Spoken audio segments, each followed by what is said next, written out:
Assalamualaikum warahmatullahi wabarakatuh. Selamat siang para sobat ID.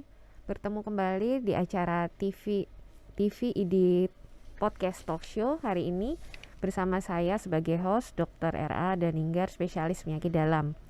Hari ini kita akan membahas banyak mengenai hipertensi, di mana hipertensi ini adalah salah satu penyakit penyerta atau penyakit komorbid yang penting sekali harus kita ketahui, apalagi dalam kondisi pandemi seperti sekarang. Hari ini saya akan berbincang dengan ahlinya, yaitu Dr. Pranawa, spesialis penyakit dalam, konsultan ginjal hipertensi. Beliau adalah staf divisi nefrologi di RSUD Dr. Sutomo, penyakit dalam. Lalu beliau juga ketua Korwil Pernefri Jawa Timur. Dan beliau juga adalah penasihat dari pengurus besar Perhimpunan Penyakit Dalam Indonesia dan penasihat juga di pengurus besar ID. Pengurus besar Pernefri ya, jadi Perhimpunan Nefrologi Indonesia, dan beliau juga anggota Dewan Pertimbangan di ID. Oke, jadi ini beliau sangat senior dan saya rasa hari ini memang tepat sekali kita akan berbincang dengan beliau mengenai segala hal tentang hipertensi. Nanti mulai apa sih hipertensi itu, lalu batasan normal tensi manusia itu berapa gitu ya. Terus nanti dengan gejalanya apakah bisa dicegah pengobatannya, sampai nanti kita akan berbicara sedikit mengenai COVID, apa hubungannya hipertensi dengan COVID. Oke, jadi kita mulai aja untuk mempersingkat waktu. Selamat siang Dokter Pran. Selamat siang Dokter Ninggar. Ya, apa kabar dokter? Sehat-sehat? Alhamdulillah sehat. Alhamdulillah. Ya, memang di era pandemi itu mesti pertanyaan pertamanya mesti sehat. Begitu, mesti sehat apa enggak? Terima kasih. Iya dokter. Ya, kita hari ini akan berbincang mengenai hipertensi, dok. Serba-serbi hipertensi. Jadi segala hal tentang hipertensi, terutama untuk masyarakat awam, akan kita bicarakan hari ini. Mungkin pertama dok, sebetulnya apa sih yang disebut hipertensi gitu? Baiklah, memang kalau kita sehari ngomong, mesti orang tanya berapa sih tekanan darah itu yang normal dan berapa hipertensi, pasti sering ditanyakan begitu. Dan asumsi umum itu orang mesti mengatakan tekanan darah normal berapa gitu, mesti orang bilangnya ya 120/80 gitu ya. Memang ya nggak salah itu. Tapi kemudian ketika ditanya, kalau 121 sudah hipertensi gitu, kalau darah normal. Ini yang sering ternyata sudah ada memang batasan-batasan itu, dan dari waktu ke waktu batasan hipertensi itu disesuaikan dengan kondisinya berubah. Tapi yang perlu dicatat saat ini untuk tadi Sobat ID ya, Dokter Ninggar tadi bilang ya, kalau hipertensi mungkin lebih susah, itu saya bilang untuk bapak ibu aja ya, atau gimana yang lain. Kalau Dokter Ninggar biasanya bilangnya kan guys, bro gitu. Kalau hipertensi biasanya yang lebih senior yang menderitain. Sobat ID aja. Sobat ID aja ya, para sobat ID. Jadi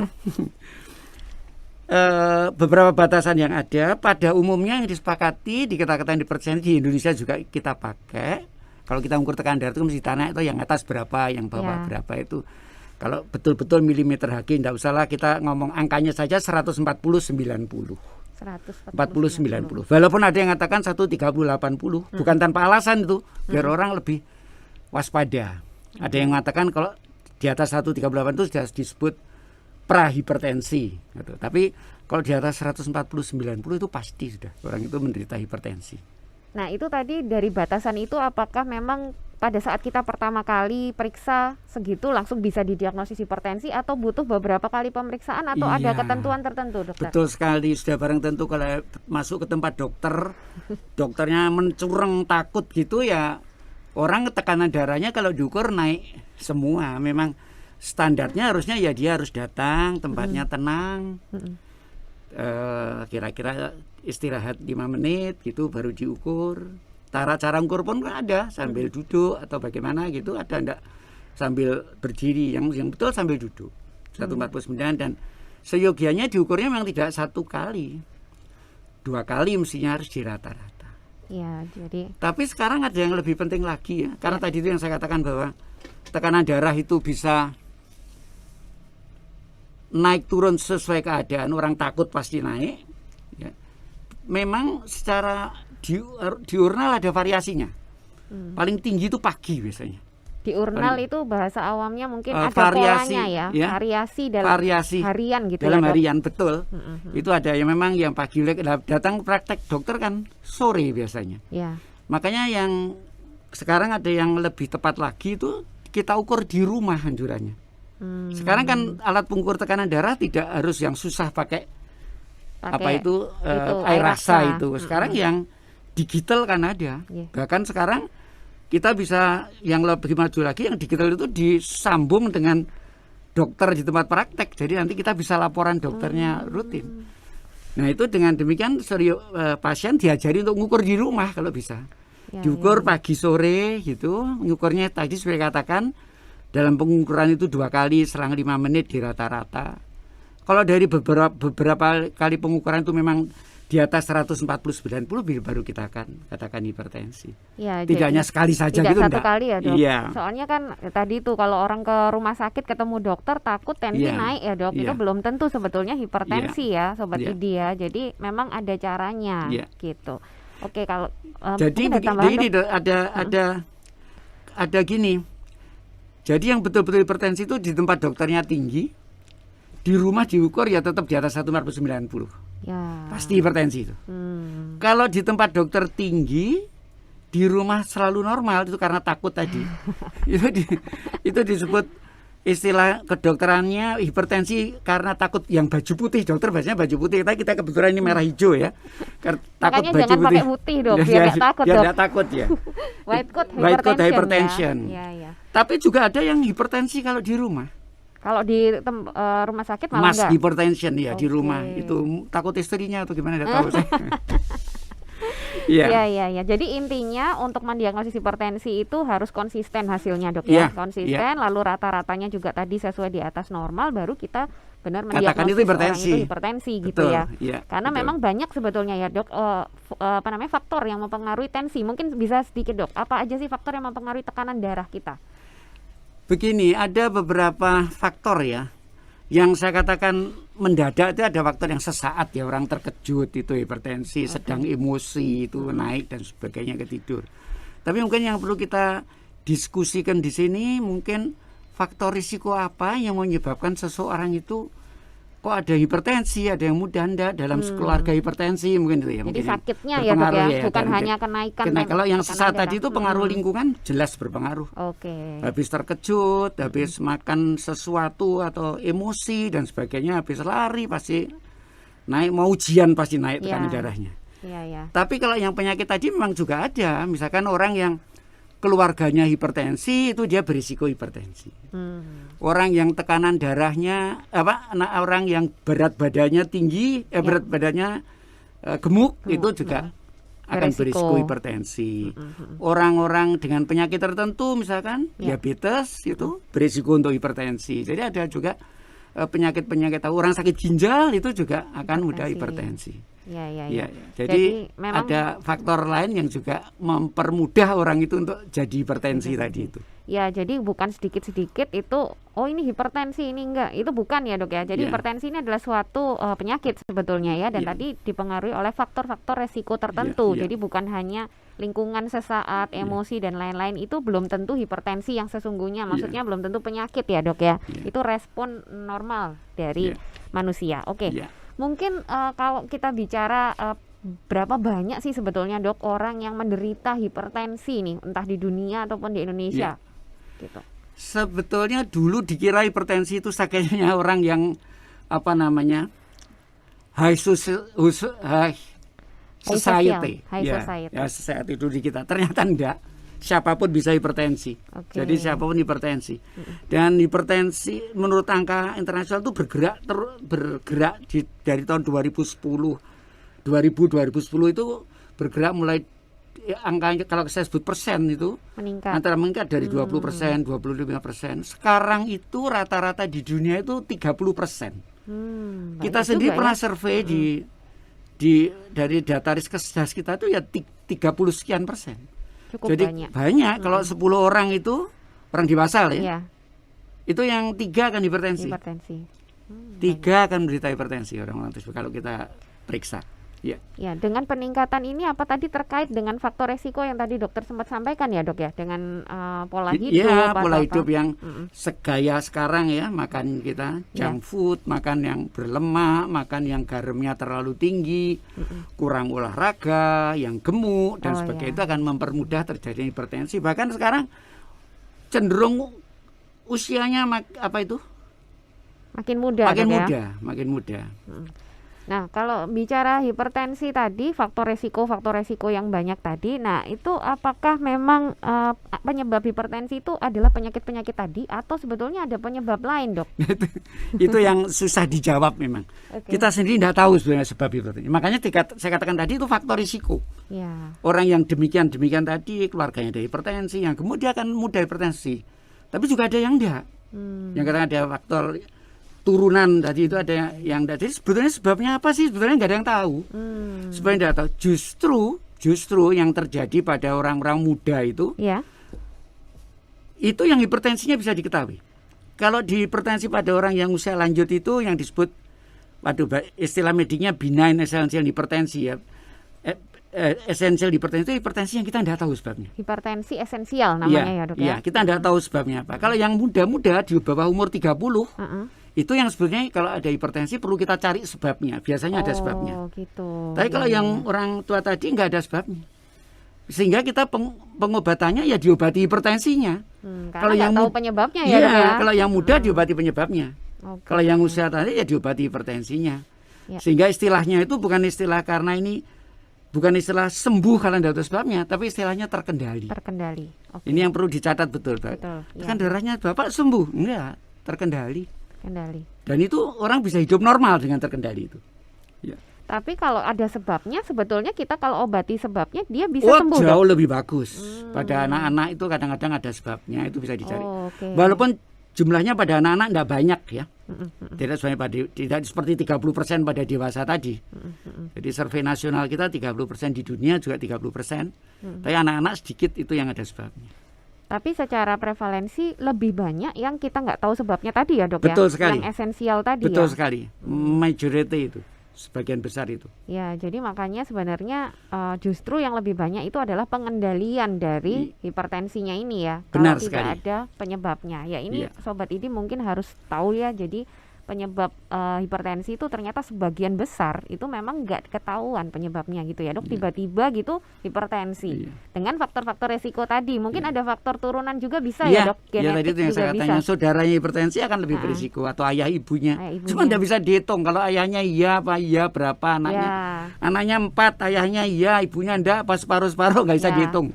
Jadi siapapun itu hanya bisa faktor resiko ya dok ya, tapi tidak resiko. memastikan apakah pasti kalau ayah ibunya itu hipertensi, anaknya pasti hipertensi. Tapi itu juga bisa menjadi alarm sebetulnya ya, kalau orang tua kita hipertensi, anaknya harus hati-hati gitu ya dok ya. Korek, itu yang penting sekali.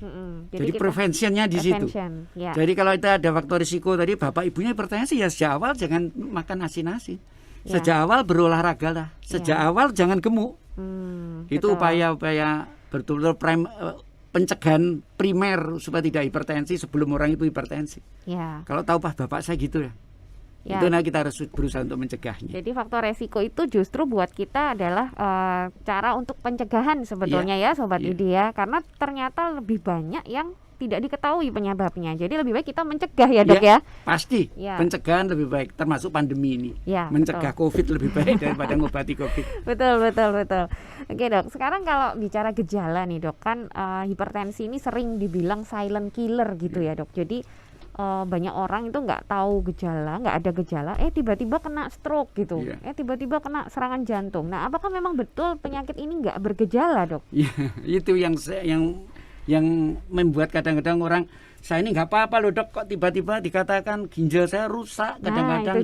Itu benar sekali. Jadi memang benar bahwa tidak selalu kalau pusing itu hipertensi, bisa saja hipertensi tanpa keluhan apapun. Jadi hipertensi itu tidak ada keluhan yang spesifik, betul-betul harus diukur. Harus diukur. Nggak bisa sekedar saya pusing ini tekanan darah saya naik, itu yang sering terjadi. Tolong saya diukur tekanan darah saya naik, ini mungkin saya pusing. Nggak selalu. Jadi pusing belum tentu hipertensi juga belum tentu pusing. Kadang-kadang yang sering itu keluarnya kan apa itu? Orang Jawa bilang bengel. Iya, tengkuknya sakit Tengkuknya sakit atau pegel belum gitu, tentu. Dok. Kita kecapean ya bisa tengkuknya sakit Iya. tanpa hipertensi. Tapi hipertensi bisa saja nggak apa-apa hipertensi. Itu yang tadi menyedihkan. Justru kalau nggak ada gejala itu bahayanya di situ. Ya. Orangnya nggak ngerti bahwa dia sebenarnya hipertensi. Dia nggak tahu kalau hipertensi ya, Dok. Betul sekali. Oke. Ya. Jadi ya sebetulnya untuk kita pencegahan tadi ya dengan faktor resiko itu mungkin kita harus check up ya, Dok ya. Iya, Check up rutin gitu ya, memeriksakan. Jadi Tekanan darah. Dan sekarang alat pengukur tekanan darah harganya sudah relatif tidak terlalu mahal. Apa itu gampang digunakan. Dulu kan ngukur itu kan susah. ya, Harus pakai stetoskop apa. Dulu yang bisa ngukur cuma petugas kesehatan. Sekarang siapapun bisa betul.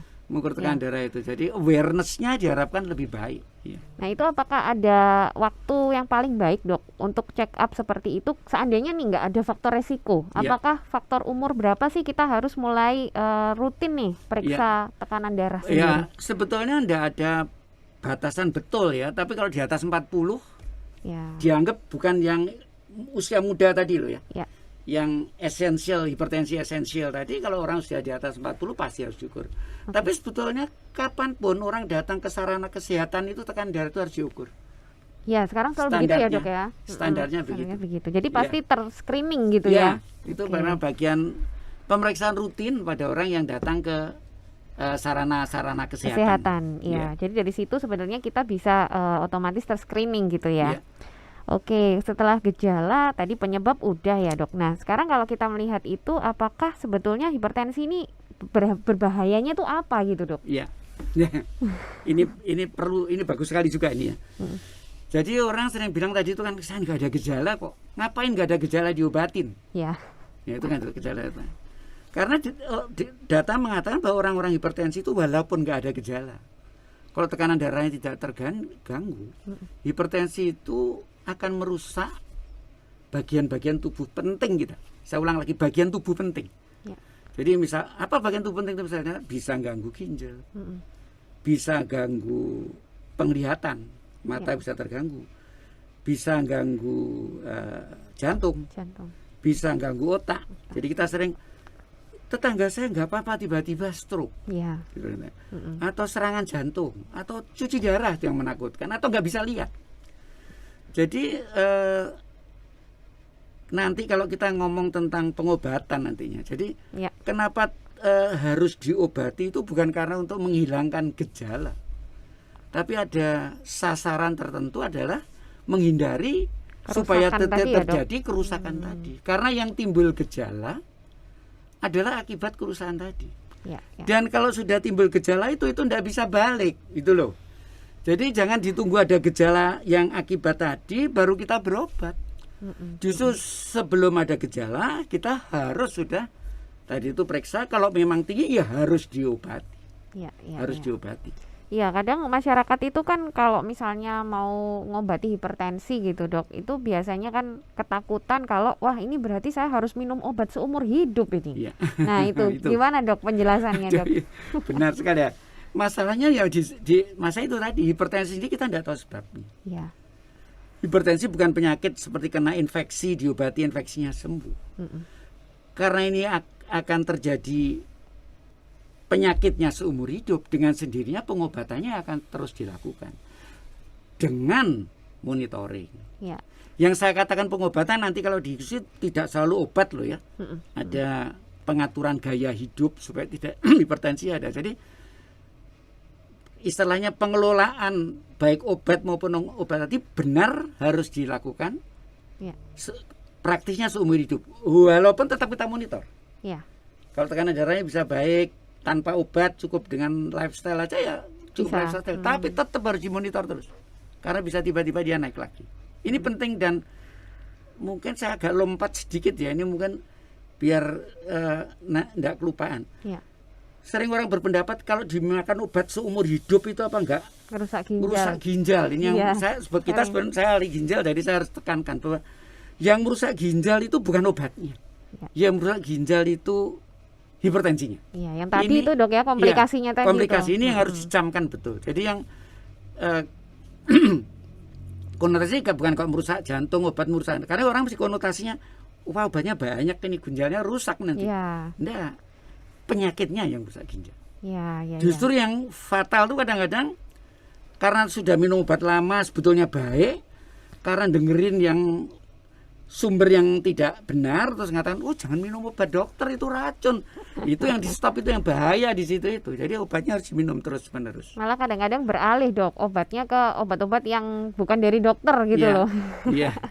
Ya. Itu betul ya. Kadang-kadang ada yang menjanjikan jangan minum obat dokter seumur hidup nanti. Kalau dengan obat saya kamu cukup Nggak minum seumur hidup. seminggu sembuh gitu lah. Itu yang tidak mungkin. Belum Iya, ada. iya, iya. Memang mimpi kita suatu saat kita menemukan obat seperti itu. Ya, tapi belum ada ya Belum dok. ada saat ini. Jadi terpaksa harus minum obat terus menerus tadi. Ya, ya hati-hati ya sobat Ya. ID dengan overklaim yang menyatakan demikian gitu. Jadi jelas sekali tadi Dokter Peran sudah bilang bahwa yang merusak ginjal itu justru hipertensinya ya. Jadi hipertensinya yang harus dikendalikan Iya, ya harus dok ya. dikendalikan. Dengan kalau perlu dengan obat-obatan ya kita harus kendalikan dengan obat-obatan. Tapi tadi Dokter Peran sudah menyatakan sedikit tentang perubahan gaya hidup. Nah ini menarik ya. Jadi ternyata untuk mengendalikan hipertensi itu nggak cuma obat ya, tapi ternyata ada lifestyle modification. Itu apa sih dok? Apa Pengendalian aja? gaya hidup ya. Iya. Jadi justru sebelum kita mulai pengobatan, pengendalian apa namanya modifikasi gaya hidup ini yang harus dilakukan dulu. Tadi kan ada faktor risiko ya, setelah Ya. itu tadi misalkan Yes. yang sudah punya faktor risiko sejak awal umpamanya melakukan olahraga misalkan. Ya. Tidak gampang loh olahraga itu. Olahraganya bukan kok berarti setelah ada keluhan baru olahraga. Sudah harus sejak awal olahraga. Berapa lama yang dianjurkan? Kan seminggu 7 hari. Ya. At least 4 kali seminggu, 4 sampai 7 hari. Kalau bisa tiap hari, tidak terlalu lama, 30-60 menit. Mungkin jalan kaki 30-60 menit itu kalau 30 menit itu kira-kira 2,5 sampai 3 kilo. Ya. Itu cukup lah untuk olahraga ringan. Itu salah satu yang Kemudian kalau makanan itu apa yang dianjurkan? Garam terutama yang tertuduhnya itu garam. Terus yang sering ditanya seberapa dok itu, kadang-kadang dokternya juga tidak tahu, dokternya sering hafalnya sekian gram, 50 gram. Sebenarnya untuk patokan itu loh apa Apa dok? sendok kecil Sendok teh. ya, sendok teh Oke. 5 cc itu maksimal tuh sebenarnya segitu. Ada penelitian yang Dalam bagus 1 hari dok ya? dalam 1 hari, tapi kita kan tidak bisa meratakan, bisanya Ya. rata-rata saja. Iya iya. Kadang-kadang ibu-ibu sudah pinter, pokoknya jangan kasinan ya. Kalau ya sudah berobat ya jangan ikan asin, jangan telur asin umpamanya Iya begitu. iya iya. Saya pernah dikomplain dokter Ninggar, ketika saya ceramah untuk awam gini, kalau Ninggar loh, saya bilang jangan pakai asin-asin. Padahal masyarakat kita, pengawet kita, itu Pakai sebagian besar garam pakai ya, Dok, ya? garam. Iya. Ikan itu dilema kita di situ. Ya paling tidak dikurangi lah.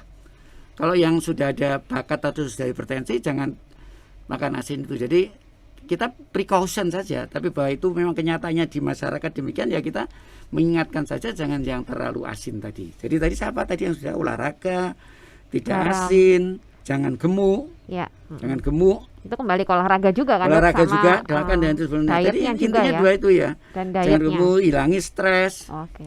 Hilang stres. Satu lagi yang sangat mudah ngomongnya sukar juga adalah tidak merokok, umpamanya begitu.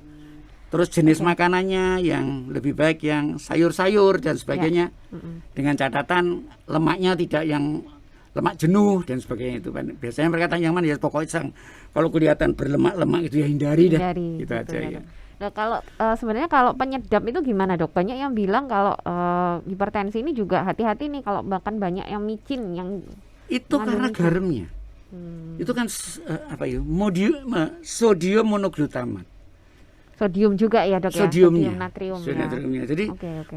bukan ansih penyedapnya, tapi Komponen itu, garamnya sodiumnya ya. itu ya. Jadi menghindarinya ya tidak terlalu banyak menggunakan yang tadi itu sodiumnya tadi itu. Jadi sekali lagi bukan pantang loh ya, Ya. tapi low, rendah. Diet rendah garam, bukan diet pantang garam. Oke. Di protein nanti karena semua dok. Enggak, masih bisa kok. Diet rendah Biasa garam. mungkin ya, nggak sampai yang enak banget atau sedap sekali gitu ya dok ya. Mungkin Ya, yang tapi masih sewajarnya nyaman kok. saja. Makan dengan cara itu masih enak sekali. Kalau Masih enak. seandainya masih kelebihan dok, itu sebenarnya dampaknya apa ke hipertensi itu dok? Apanya? Kalau kelebihan, maksudnya garamnya itu masih berlebihan, masih mengkonsumsinya berlebihan, itu apakah ada yang dampak? sebetulnya yang langsung itu pengendaliannya menjadi susah. Oke. Ketika kita diet high sodium itu, obat-obat tertentu itu menjadi seperti tidak respon. Ya tapi itu ada teorinya, kita tidak teori. Tapi gampangnya gitu aja. Jadi antara lain dampaknya itu selain dia meningkatkan, kemudian obat-obat tertentu itu menjadi non responsif, tidak bekerja baik terhadap pengendalian tekanan darahnya tadi. Jadi kalau misalnya ada orang udah minum obat gitu, ternyata terus nggak terkendali tensinya, itu boleh dievaluasi untuk garamnya juga berarti? Oh iya, iya. Diperiksa kadar-kadarnya. Jadi makanya ada, nanti kalau kita ngomong lebih lanjut ya, resistant hypertension sudah diobati tidak mempan, itu mesti kita evaluasi, itu antara lain dietnya direview kembali. Obatnya sudah banyak kok tidak turun. Ya, itu Dok. Dietnya kita atur kembali. Sama mungkin lifestyle yang lain juga harus dievaluasi ya Dok ya? Iya betul. Olahraganya, orang gemuk lebih sukar lagi dikendalikan. Ya, berarti ya kembali lagi dua-duanya harus berjalan gitu ya Dok ya. Apakah ini saya Dok? termasuk, aduh bukan pamer ya. Saya dulu berat saya hampir 100. Pernah saya. Oke. Waktu masih muda ya. Sekarang sudah 7 up, sudah beratnya turun. Ketika berat saya sudah turun ke yang seperti model sekarang ini, walaupun saya sudah usia cukup, enggak usah diceritakan usianya, tekanan darah saya relatif sekarang itu sangat terkendali. Sangat terkendali. Jadi memang benar ya Dok ya, kalau pengendalian berat badan sangat berefek pada pengendalian tensi juga ya Dok. Oke. Betul sekali. Nah ini kebetulan ada yang nanya juga Dok ya, Sobat ID. Jadi kita sedang berbicara lifestyle, ini ada yang nanya apakah hipertensi itu juga bisa diturunkan dengan puasa Dok? Ya ini konotasi puasanya harus jelas dulu ya bahasa. Ya. Sebetulnya dengan diet tadi itu kan kita sudah puasa sebagian itu tadi, mengatur makan. Jadi diet itu sebetulnya kalimatnya jangan diterjemahkan melarang. Oke. Mengatur.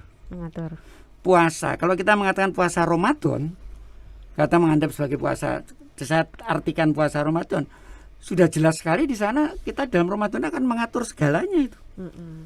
Makanya menjadi tidak berlebihan dan sebagainya, itu pasti akan ikut mengendalikan. Cuman ya tetap ada catatan-catatan ya dalam puasa itu, dan ayatnya pun sudah jelas puasa itu untuk yang mampu. Kalau yang sedang sakit berat ya nanti sudah ada penyesuaiannya. Tapi secara umum untuk orang sehat, puasa pasti akan sangat membantu juga orang yang berpuasa tadi. Iya, intinya mengatur ya dok, ya, mengatur dietnya. Jadi nggak makan juga terus berlebihan gitu ya. Ya, oke, gitu ya. Jadi mungkin ini puasanya seperti apa dulu gitu ya. Kalau puasanya memang itu kita mengatur diet, mengatur tadi itu apa yang kita makan, ya itu sangat membantu tadi kan, juga mengendalikan berat badan juga gitu ya. Oke dok, nah kalau ini tadi lifestyle dan obat, ini kan tujuannya untuk mengendalikan tadi dokter bilang ya. Nah sebetulnya target terapinya itu sampai berapa tensinya itu tercapai gitu? Ya, ini penting juga ya. Tapi karena gini, ini data ya, ini penting sekali data ini. Ini ternyata orang yang hipertensi itu dia yang tahu hipertensi itu hanya 50%, separuhnya, bahkan tidak sampai kadang-kadang. Maksudnya yang sadar kalau ternyata dia hipertensi. Gitu. Angka 30% itu berdasarkan survei, diperiksa di masyarakat 30%. Tapi orang sendiri yang tahu hipertensi itu cuma separuhnya kira-kira, atau sepertiganya. Itu juga mungkin nggak sengaja mungkin ya dok. Ya, diketahui secara kebetulan gitu. Waktu ngurus SIM, harus apa gitu ketahuan sebenarnya. Nah, orang tadi yang kemudian diobati, yang kemudian berobat baik atau mau berobat seperti tadi katakan karena tidak ada gejala, ada yang tidak berobat. Yang berobat itu dari yang tahu separuh, ya berobat ya kira-kira ya separuh atau sepertiga separuhnya lagi. Makin sedikit lagi. Nah tadi pertanyaannya sampai turun berapa? Ini setelah kita ngobati tadi itu, kita ada targetnya diturunkan, tidak sekedar minum tekanan darah dari 180 jadi 170 sudah turun. Ada artinya enggak itu, misalkan itu, atau dari 180 jadi 150. Ya. Jadi yang kita sepakati tekanan darah itu karena tadi batasnya 140-90. Kalau bisa ya tekanan darah diturunkan sampai di bawah 140-90. Tidak sekedar turun. Targetnya supaya angkanya kalau bisa di bawah 130-80 kalau bisa. Terutama kalau ada penyakit penyerta diabetes apa itu lebih rendah lebih baik. Tapi saya umum saja lah 140/90. Tujuannya apa? Bukan sekedar turun. Yang tadi itu Komplikasi. supaya tidak terjadi kerusakan organ target tadi, supaya tidak stroke, supaya tidak cuci darah, supaya tidak serangan jantung, supaya penglihatannya baik. Itu semua kemudian diatur supaya itu targetnya tadi yang 140/90. 90 ya. Jadi jurusan gitu. Di bawah itu ya, Dok. Di bawah itu, tapi jangan rendah banget. Nah, kalau turun terus itu, Dok, betul. Gimana, Dok? Ini juga baru udah teninggar ini ya. Ya. Dulu kita tidak punya data bahwa kalau turun dulu ada istilah sambil guyon dulu dah. Go slow, turun pelan-pelan, how low can you go, katanya gitu ya. Seberapa jauh? Sekarang enggak. Sekarang ada rentangnya. Ada rentangnya. Jadi batasnya itu kalau bisa jangan di bawah 120 atasnya, bawahnya jangan di bawah 70. Jadi yang baik itu antara 120, 140 untuk sistolnya. Namanya sistol itu tadi kita belum diskusi tentang sistol. Ya, yang atas tuh Yang sistol. sistol ya. Yang bawah diastolnya itu antara 70-90 yang baik. Ya. Antara 70. Jadi ada target pengendalian tekanan darah itu tadi. Dan rentang ya, Dok, sekarang ya. Ya, jadi kalau di bawah itu juga enggak baik jangan ya. terlalu rendah juga, enggak baik juga. Oke. Akan terjadi komplikasi. Jadi tadi itu yang tahu sepertiga separuh, yang diobati sepertiga separuh, yang mencapai target itu juga sepertiga separuh. Jadi sebenarnya makin kecil makin. Itulah sebabnya kalau saya boleh cerita, karena kebetulan saya di bidang ginjal hipertensi, orang yang jatuh kemudian memerlukan cuci darah di Indonesia ini, angka dari Perhimpunan Nefrologi Indonesia itu hipertensi dan diabetes itu dalam jumlah yang hampir sama. Di luar negeri banyak diabetesnya, di Indonesia banyak hipertensinya. Jadi diabetes hipertensi itu kira-kira hampir 70 atau 70% bahkan lebih. Dua-duanya itu penyebab orang jatuh ke cuci darah. Yang paling banyak ya, Dok ya. Iya. Jadi kalau kita mimpinya dokter ginjal ini, kalau kita bisa ngobati hipertensi diabetes, unit cuci darah itu kalau bisa tutup. Kosong. Ya, kalau itu bisa sembuh loh ya. Ya. 30%. Insya Allah suatu saat kita bisa begitu. Siapa tahu ada obat hipertensi yang bagus, yang manjur sekali sehingga kita bisa mengendalikan tekanan darah senormal mungkin tadi itu. Nah, itu tadi kalau misalnya sudah sampai rentang itu, Dok. Nah, apa yang harus dilakukan orang yang minum obat, misalnya minum obat lalu lifestyle itu, apakah dia boleh memberhentikan obatnya atau dia tuh sebetulnya harus kontrol rutin ke dokter, nanti dokter yang menentukan, itu gimana, Dok? Biasanya bingung kan mereka. Ini saya sudah normal. Saya komentar gitu. dulu apa harus kontrol rutin ke dokter. Ya. Sekarang kita konsepnya agak berbeda ya. Sekarang kita melatih pasien itu biar tidak bolak-balik ke dokter, apalagi pandemi ini, untuk self monitor. Ya. Menurut sendiri supaya dia bisa membantu atau dia bisa melakukan pengobatan untuk dirinya sendiri. Karena apa? Karena pengobatan ini tadi karena penyakitnya ini yang kita tidak tahu sebabnya tadi, ya pengobatannya memang harus terus. Ya. Tidak berarti kalau sudah normal terus berhenti. Ya. Karena kadang-kadang berhenti naik lagi. Kecuali kalau dia sudah turun di bawah angka tadi, kita harus berhenti. Kalau banyak berhenti dia naik lagi tapi di angka antara 120 150, itulah yang boleh berhenti. Tapi lazimnya tidak bisa. Biasanya kita terpaksa minum terus, naik lagi. Okay. Itu harus minum terus. Jadi kembali lagi istilahnya bukan sembuh, terkendali. Ya. Istilahnya terkendali, bukan sembuh tapi terkendali untuk hipertensi ini. Ya. Dan tadi, Dok, kan sudah lifestyle. Nah, kalau kita bicara lifestyle sama obat, apakah semua orang yang pertama kali terdiagnosis hipertensi itu harus minum obat atau bisa coba lifestyle dulu atau mungkin ada batasannya gitu, Dok? Iya, betul sekali. Jadi kalau tadi kan saya katakan ada angka 140/90, ada angka 130/80. Ya. Orang-orang yang masih antara 130, 140, antara 80-90 atau kita katakan tadi itu yang abu-abu ya, prahipertensi, itu boleh kita mulai dengan lifestyle itu dulu. Lifestyle dulu. Saja tanpa berapa obat. Dok tadi batasnya yang untuk lifestyle? 130, 140, Oke. 80-90. Itu ya. lifestyle. Tapi begitu hipertensi di atas 140 tadi ya. Up ya, itu boleh dimulai. Kalau tidak ada apa-apa sama sekali. Atau orang tua yang itu biasa sekarang anjurannya itu bisa satu obat. Satu jenis obat penurunkan darah itu ada 4 golongan, nanti kita diskusikan. Ya. Tapi kalau orang itu misalkan tekanan darah sudah, tadi kita belum diskusi tentang stadiumnya ya. Ya, belum Ya, dok. jadi tadi ada stadium 1, tadi kan 140-90 hipertensi. Kalau 140 sampai 160 itu 1. Kalau sudah lebih 160 itu derajat 2. Kalau sudah derajat 2 itu kita kadang-kadang perlu langsung 2 obat. Oh gitu. Dan makanya ada sekarang obat-obat sekarang itu sudah paketnya itu Jadi satu obat satu isinya pil 2 isinya gitu 2 ya. sebetulnya, untuk biar orang tidak bolak-balik minum. Jadi diskusinya tadi sampai apakah harus apa? Kapan harus lifestyle aja, kapan dengan obat. Jadi tadi kalau masih awal-awal tidak ada gejala, tidak ada. Tapi kalau sudah jelas hipertensi biasanya minum obat 1 dulu. Tapi kalau sudah yang di atas 160 atau ada diabetes atau apa itu bisa sudah double harus, ya dok ya. Sudah kadang-kadang sudah harus double. Nanti kita lihat dulu. Setiap hipertensi harus lifestyle. Bukan berarti kalau sudah minum obat lifestyle-nya berhenti. Nah itu. Ya. Jadi lifestyle, wah saya tak minum obat saja dok, daripada saya tidak boleh makan garam, aku lebih baik minum obat. Enggak. Nggak bisa.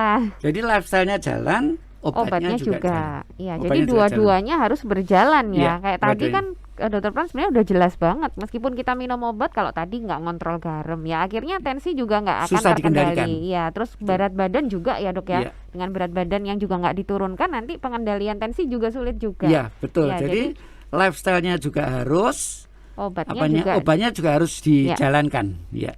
Nah, ngomong-ngomong obat, tadi dokter sudah nyinggung ada 4 jenis obat hipertensi. Mungkin boleh dok diceritakan ke Sobat ID apa aja obat hipertensi. Lebih ya ini agak, tapi ya harus kita kenal juga sekarang. Ya. Ada beberapa guideline atau pedoman itu yang memudahkan kita untuk mengingat. Sebetulnya obat hipertensi itu banyak sekali. Ya. Dulunya kita ada 8 kelompok.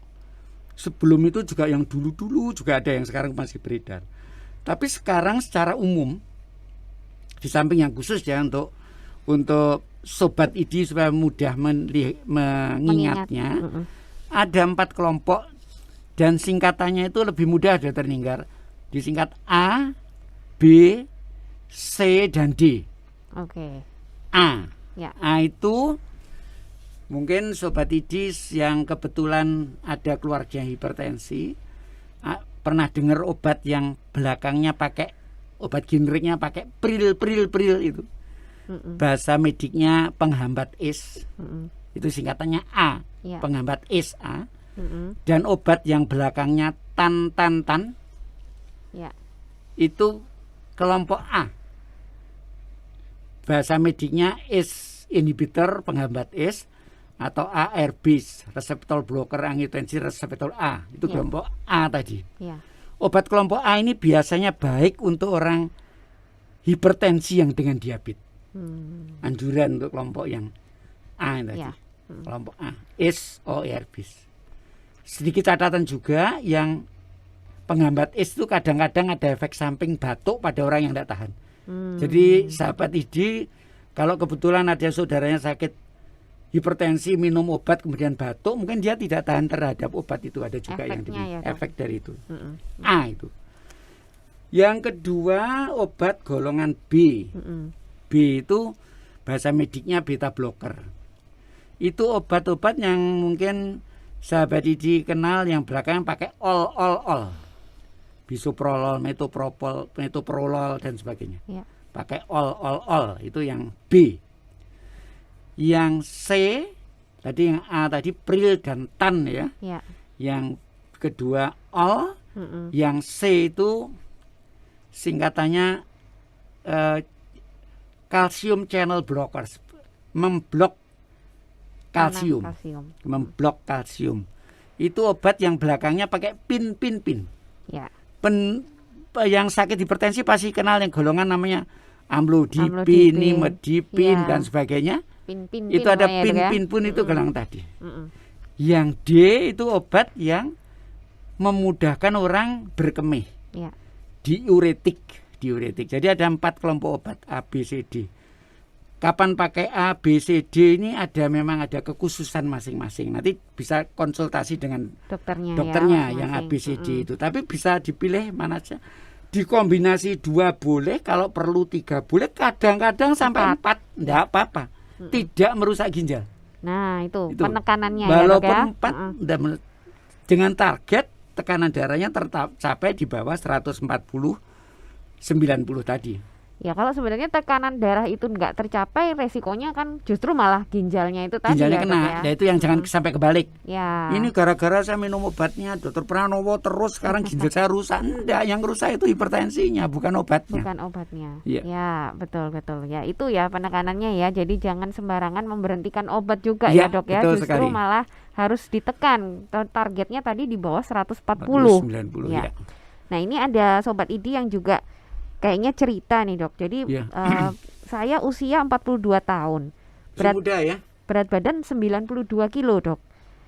Tingginya berapa itu? Nah, ini nggak tahu nih tingginya berapa. Rutin bersepeda minimal 5 kali seminggu dalam Wah, 1 bagus, tahun. bagus sekali. Selamat. Nah, orang ini minum amlodipin 10 mg. Lalu Iya. saat beliaunya mencoba untuk tidak minum obat 2 hari saja, tensinya naik lagi menjadi 150/95. Iya, Pada saat iya. minum obat itu stabil di 130/90. Bagus sekali. Ya. Ya. Itu mungkin yang ditanyakan naik lagi nih, Dok. Jadi Iya. ya sebetulnya nggak bisa stop juga ya, Iya. Dok ya. Itu mungkin catatan untuk Mas siapa itu namanya Sobat Idi. Ya nggak ada nih. Nggak ada namanya. namanya ya. Iya. Coba saya tanya yang tadi tingginya berapa itu? Yang beratnya 92. Ya ini tingginya. Tapi ya, bagus Pak. sekali tadi sudah olahraga rutin. Ya. Kalau berat badannya mungkin bisa turun, mungkin tekanan darahnya lebih terkendali.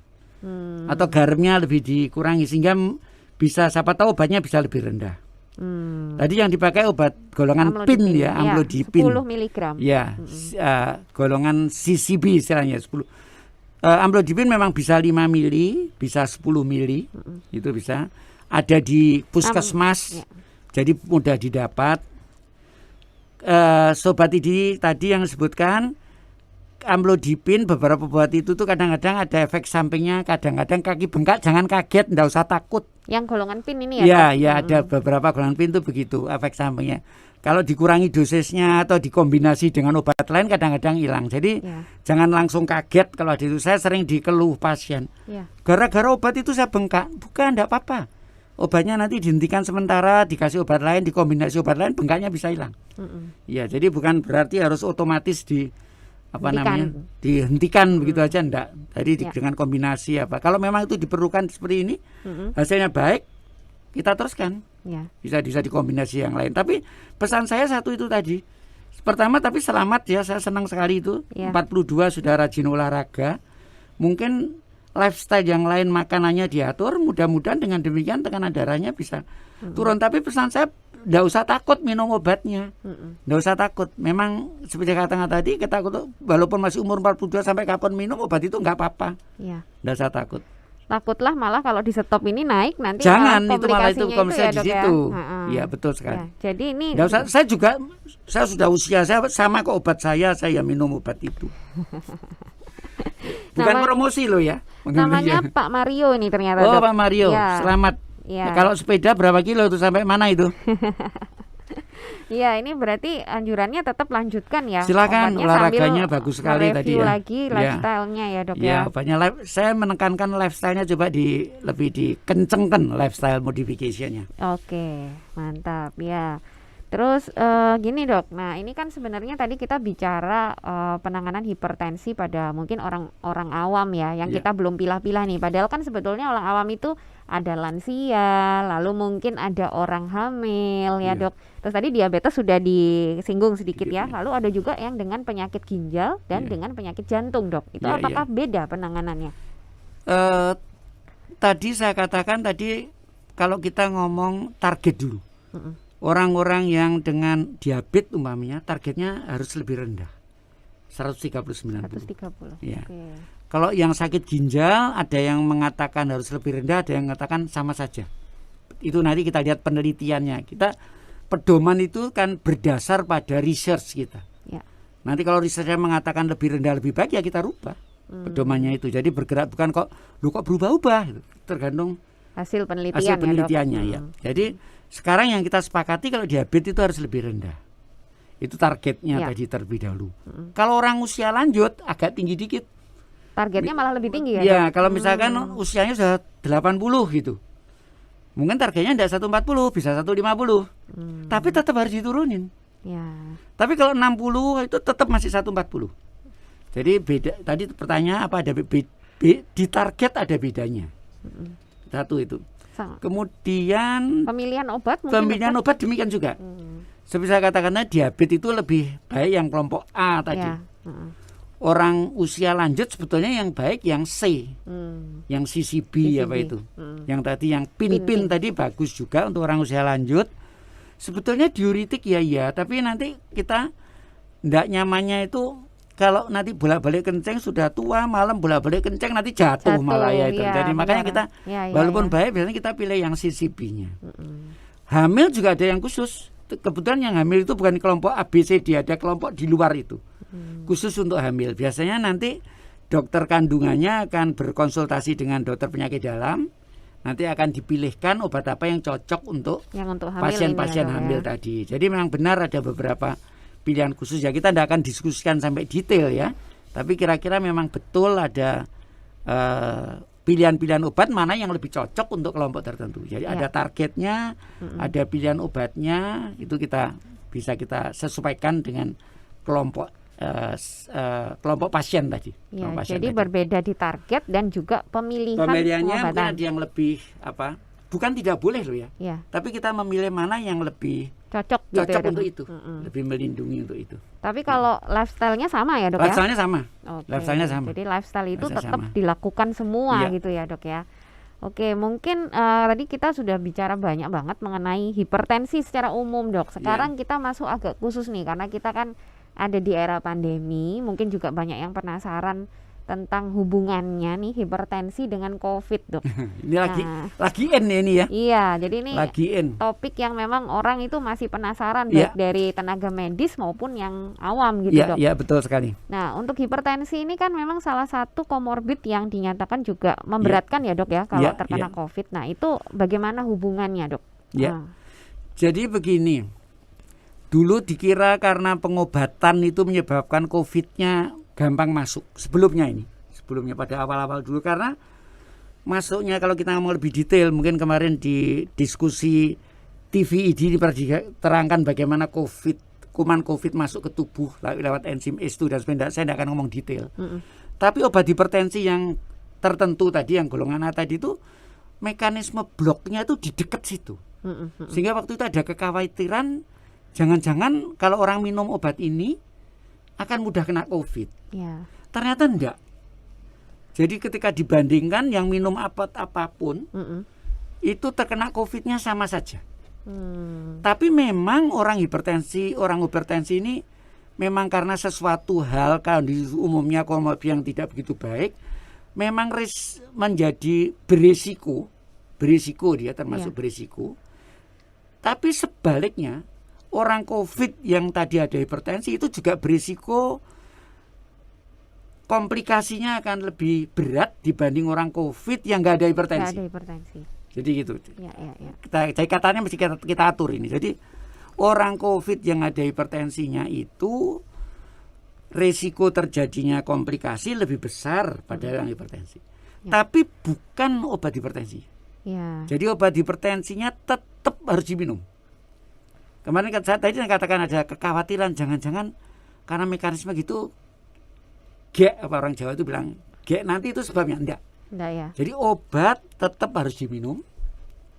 Jadi nggak perlu diganti juga ya, Dok ya. Nggak Kalau perlu. sudah minum yang A tadi ya Tanya tetap terus minum saja. A ya. Karena ini untuk petugas kesehatan misalnya kadang-kadang ada juga wah jangan-jangan ini enggak. Tetap saja. Enggak perlu dirubah obatnya sudah diminum. Itu khusus di era Covid ini pesannya demikian. Dan pertanyaan apa tadi di era Covid tadi tentang vaksinasi biasanya. Ya, jadi Ya. apakah perlu nih orang hipertensi divaksin, Dok? Kebanyakan masih takut gitu. Tetap harus divaksin. Mau ini untuk melindungi. Tetap harus. Walau masker tetap nomor 1. Ya. Vaksin juga harus. Ada Vaksin syaratnya juga nggak, Dok? harus. Memang kita dulu pernah ragu-ragu ya, apa nanti ada masalah. Ternyata enggak. Setelah berjalan, orang hipertensi divaksin enggak ada masalah. Sehingga kita hanya memberi batasan dari PAPDI maupun Pernefri maupun dari Persatuan Kardiologi sudah sepakat. Batasnya tidak batas tekanan darah terkendali 149 enggak. 180 110 sudah boleh. Di Jadi bawah misalkan itu sudah boleh ya, Dok? sudah ya? boleh. Misalkan 160/95. Ya. Itu kan belum terkendali. Sudah boleh divaksin. Tapi naik 200 ya jangan. Ya, pokoknya Ya. batasnya tadi 180 110 sudah. Ini kadang-kadang juga menimbulkan keraguan. Iya apa enggaknya. Tapi Sobat ID datang aja nanti seperti tadi, jangan langsung baru datang ke tempat vaksin, kadang-kadang kan sudah ketakutan. Iya, belum tenang Belum udah sudah tensi ya, ketakutan. Dok. Iya, jadi harus Naik tenang tensinya. dulu, dilihat nanti. Kadang-kadang mereka bisa, "Loh, saya di rumah normal kok, di sini kok tinggi." Nah, kita juga tenang sebentar, nanti diukur lagi. Iya, iya. Kalau sudah di bawah 90 masih boleh diukur. Tapi prinsip harus. Bukan berarti kalau hipertensi tidak usah divaksin. Ya, Hipertensi tadi tetap kan divaksin. sebenarnya sudah dijelaskan Dokter Pran juga, orang hipertensi itu justru beresiko tinggi mengalami COVID yang Komplikasi. berat. Iya, ya, Dok ya. betul. Jadi Makanya malah justru harus priority. divaksin. Ya, Priority. betul. Jadi Sobat ID nggak usah takut ya, yang memiliki hipertensi itu nggak usah takut untuk divaksin. Jadi dengan kalau tensinya tadi di bawah 180/110 itu boleh divaksin ya. Jadi yang penting harus justru malah manfaat dari vaksin itu jauh melebihi resikonya. Ya. Terus ini Dok, untuk merek vaksin sendiri apakah boleh Oh semuanya? boleh. Oke, Nggak usah betul. takut, kadang-kadang kita, adanya. Saya sering kok di WA, Dokter Iya. Ningrat. Ini adanya, ini boleh enggak apa-apa. Vaksin itu sudah diuji. Ya. Kita ikuti aja apa yang sudah diumumkan pemerintah lewat Departemen Kesehatan dan lembaga yang melakukan vaksinasi, itu semua sudah melalui uji coba. Ya. Yang dipakai kita itu sudah uji coba, tidak usah khawatir. Ya. Oke, Pakai itu aja, pesannya Dokter Pran ya, nggak Ya. usah khawatir, semua vaksin itu udah diuji, udah aman, efektif, dan orang-orang yang hipertensi justru harus divaksin supaya terlindung. Oke Dok, sebelum mungkin kita sampai ke closing statement, ini ada 2 pertanyaan tambahan. Tadi kita mungkin sedikit kembali lagi, ada beberapa orang yang menanyakan. Jadi yang pertama, ada yang menanyakan mengenai konsumsi garam, Dok. Dari Ibu Dijah, ya, jadi apakah, tadi sebenarnya sudah dijawab ya, apa mungkin beliau terlambat? Bagaimana cara membatasi konsumsi garam? Ya. Apakah nggak boleh makan garam sama sekali, Ya. ataukah harus mengganti garam dengan garam rendah natrium, Dok? Ya. Oke, waduh pertanyaan bagus Bu. Dan Ibu mesti lebih pintar ngatur garam daripada saya. Ibu-ibu yang masa lebih tahu. Jadi kalau diukur memang ada ya gramnya itu, Ya. 2000 miligram itu. Kalau untuk ibu-ibu tadi saya katakan yang gampang itu Sendok teh tadi. sendok ya, Dok? teh tadi 5 mililiter tadi itu. Ya, ya, Total, tapi kan juga sukar. ya. Tapi kadang, dan ibu ini bukan pantang garam ya, rendah garam. Jadi kalau jangan sampai kasin, makanya tadi ada saya nasihatkan kalau memang sudah hipertensi ya hindari makanan-makanan yang Asin. apa itu yang asin, telur asin, ikan asin. Yang walaupun tadi kita sempat diskusi bahwa pengawet di negeri kita ini kebanyakan garam ya, Garam kita juga, ya. usahakan apa dicuci dulu garamnya atau bagaimana. Ya. Itu adalah upaya-upaya untuk itu. Jadi bukan pantang, tapi rendah garam. Kemudian tentang ada garam yang bukan sodium. Rendah Mem- natrium. Ya, bukan sodium dia. Ya. Oh, Oh, ada ya, kalium Dok? ada. Oh. Garam kalium. Nah, memang itu salah satu alternatif untuk menghilangkan rasa itu ya. Tetapi mohon hati-hati untuk orang hipertensi yang ada kelainan ginjalnya. Karena kalau ada orang kelainan kaliumnya ya, ginjal, Dok. kaliumnya berbahaya. Oke. Ya, jadi ada apa itu garam yang non sodium, garam kalium. Memang itu salah satu alternatif untuk menghindarkan sodium. Tetapi harus dipastikan bahwa orang itu tidak sakit ginjal. Kalau ingin mengganti dengan Kalium garam tadi. kalium tadi. Terima kasih Bu pertanyaannya. Terima Ya. kasih. Ya. Ya, semoga menjawab ya, sudah jelas Ya. sekali jawabannya. Lalu pertanyaan terakhir ini Dok, ini terkait obat-obatan dari Bu Lili Tonisha. Jadi amlodipin itu sebaiknya diminum malam hari atau pagi hari, Dok? Dan kenapa? Lalu juga ditanyakan mengenai bisoprolol. Ya. Itu pagi atau siang sebetulnya minumnya? Sebetulnya gini Bu, obat hipertensi yang baik itu yang bisa mengcover 24 jam. Jadi kalau obatnya itu tidak bisa cover 24 jam, ya perlu diminum 2 kali. Tapi yang bagus, yang bisa cover 24 jam, itu dokternya tahu nanti. Ada namanya half life-nya, TP ratio dan sebagainya, itu ada syaratnya. Kalau obat itu bisa 24 jam, maka sebetulnya diminum kapanpun sama saja. Nggak masalah ya dok. Ya di kapanpun dia 24 jam terus. Iya, iya. Nah, memang tadi saya katakan kadang-kadang pengobatan hipertensi tidak cukup 1 obat. Perlu 2 obat, perlu 3 obat.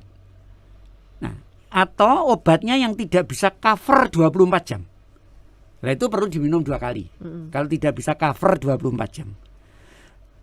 Tetapi kalau obatnya tadi saya katakan dibutuhkan 2 obat, walaupun obatnya 24 jam, belum ada di guideline di pedoman, tapi ada anjuran salah satunya ditaruh di sore hari. Misalkan ibu minum 3 obat. Boleh aja 1 pagi, 1 siang, 1 sore. Atau 2 pagi, 1 sore. Jadi kalau lebih dari 1 obat, dianjurkan yang 1 diberikan sore hari. Apapun boleh. Yang pin tadi boleh, yang all tadi boleh. Minum 1. Kenapa? Karena ada yang kita kenal tadi, saya katakan tadi di depan tadi saya sudah ada ya variasi harian tadi itu. Tekanan darah itu lebih sering tinggi pada waktu pagi. Ya. Itu istilahnya bangun tidur gitu ya dok ya? Ya. Istilah serangan fajar yang betul-betul tuh yaitu Ya. apa namanya morning surge itu di situ. Makanya dikasih sore biar kadarnya masih tinggi, yang pagi tadi juga bisa terkendali. Jadi ibu tadi obatnya kalau 1 kebetulan minum 2, terserah mana pagi mana sore. Tadi kan 1 saya dengar 1 amlodipin, 1-nya bisoprolol. Ya. Nah, itu tadi. Itu 1 pagi 1 sore kalau 2 gitu. Jangan 2-2-nya. Tapi kalau ibu takut malam 1 pagi 1 siang ya boleh saja. Karena kedua obat itu bisa 24 jam. Ya. Baik amlodipin bisoprolol 24 jam. Tapi tadi bisa pagi semua, tapi anjurannya tadi itu dibagi kalau tadi 1 ya, di sore lebih bagus. Oke. Tapi kalau ibu yakin tekanan darah ibu terkendali, mau pagi semua karena takut daripada saya lupa dok, saya mau berangkat kantor aja tak minum 2 dok, monggo. Asal kita yakin bahwa itu 24 jam terus bisa tercover 24 jam, bagus sekali. Ya. Jadi sebenarnya nggak ada ketentuan kapan pagi atau siangnya ya dok ya. Oke. Yang perlu dilihat itu mana obat yang harus belum makan atau sudah makan. Nah, itu lebih ada, penting nanti ya. ada perhatian tersendiri lah. Nanti tiap obat ada precautionnya sendiri. Itu yang ada. Karena ada obat yang kalau campur makanan tidak diserap. Ada obat sebaiknya sudah makan. Ada obat ya makan tidak makan bersama makan apa ya ada. Ya. Itu ada precautionnya Lebih sendiri. baik konsultasi aja dok ya. ya. Itu nanti lebih. didiskusikan nanti. Karena obatnya macam sekali. Saya susah yang itu. Ya, terima kasih Dokter Pranawa. Wah, ini sudah 1 jam dok kita ngobrol ya tentang hipertensi. Ternyata sudah habis waktunya. Iya, nah ini mungkin petugasnya sudah kedip-kedip ke saya ini. Iya, ini mungkin dari Dokter Pranawa ada closing statement tentang bahasan kita hari ini, dokter. Ya, terima kasih Dokter Ninggar. Saya terima kasih sekali juga IDI yang beri kesempatan kali ini kita bersih hipertensi. Jadi sekali lagi hipertensi merupakan penyakit yang tidak jarang dihadapi. Hipertensi memberikan komplikasi yang tidak baik pada ginjal, jantung, jantung, otak dan mata. Oleh karena dia tidak baik tadi, hipertensi yang kita katakan hipertensi di atas 140/90 tadi harus dikelola dengan lifestyle modification dan obat-obat pada target yang ditentukan yaitu 140/90. Tujuan pengobatan ini supaya komplikasi-komplikasi tidak terjadi. Dan obat ini memang harus diminum seumur hidup. Dan penekanan yang paling penting adalah obat hipertensi tidak merusak ginjal. Yang merusak ginjal adalah hipertensi. Ya. Terima kasih Dokter Ninggar, mudah-mudahan bermanfaat yang kita diskusikan hari ini. Kalau ada pertanyaan-pertanyaan silakan kirim ke kantor IDI, kita usahakan dijawab nanti lewat WA. Sekarang kan gampang sekali, panitianya ada kok ini. Ya. Silakan. Ya dok, ini sebenarnya ada satu pertanyaan yang kelewatan ya. Jadi ada orang yang nanya kalau mau konsultasi hipertensi ini ke poli apa dok? Dokter Pran aja ya kalau di Surabaya. Oh sekarang di setiap layanan kesehatan melayani. Ya. standarnya. Nanti ada, tadi kita tidak sempat diskusi ya, ini masih ada waktu 1 menit ya. Ada kondisi-kondisi di mana hipertensi itu harus dirujuk baru. Jadi hipertensi yang sederhana itu bisa dilayani di puskesmas manapun. Oke. Setiap dokter punya kemampuan mendiagnosa dan mengobati hipertensi. Ya. Jadi saya kebetulan dosen nih, walaupun sudah pensiun. Jadi saya dulu ngajar hipertensi juga, bahwa dokter itu sudah dibekali ilmu untuk mengobati hipertensi. Ketika dia lulus dia mampu. Ya. Kalau istilah pendidikannya 4A, dia harus bisa. Jadi hipertensi bisa diobati di dokter siapapun karena dia dididik untuk itu. Tetapi nanti baru kalau ada kondisi tertentu itu dirujuk sama dia. Ya. Misalkan mulai ada komplikasi ginjal, tidak bisa dikendalikan Ya. tekanan darahnya, kemudian usia muda, itu harus dirujuk. Atau hipertensinya tadi itu sudah lebih 3-4 obat tidak terkendali, nah gitu-gitu yang dirujuk. Tadi Dirujuk dia akhirnya, ada. Dok, ya. Ya, Oke. atau hamil tadi Ya, itu ya. saya lanjut, ada komisi itu yang dirujuk. Tapi kalau untuk hipertensi biasa, monggo Bu, dimanapun dokter Indonesia bisa mengobati hipertensi, insya Allah bisa. Ya, dokter umum itu sudah lulus dengan kemampuan untuk Menangani mendiagnosis dan menangani menangani hipertensi. hipertensi. Cuma nanti kalau ada hal-hal khusus tadi ya yang disebutkan dokter Pranawa, baru nanti akan dirujuk ya, Dok, Ya, ya, ke betul. yang lebih spesialistik Ya. lagi. Oke, mungkin sekian ya, mungkin sekian kita obrolan kita hari ini ya mengenai serba-serbi hipertensi, dan semoga bermanfaat untuk sobat ID sekalian. Ya, terima kasih sekali lagi Dokter Pranawa atas waktunya dan ilmunya. Terima kasih Dr. Radininggar. Ya, terima kasih untuk Ya, ID sampai juga. ketemu lagi. Ya. Ya. Saya tutup acara ID Talk Show Podcast hari ini. Wassalamualaikum warahmatullahi wabarakatuh. Waalaikumsalam warahmatullahi wabarakatuh.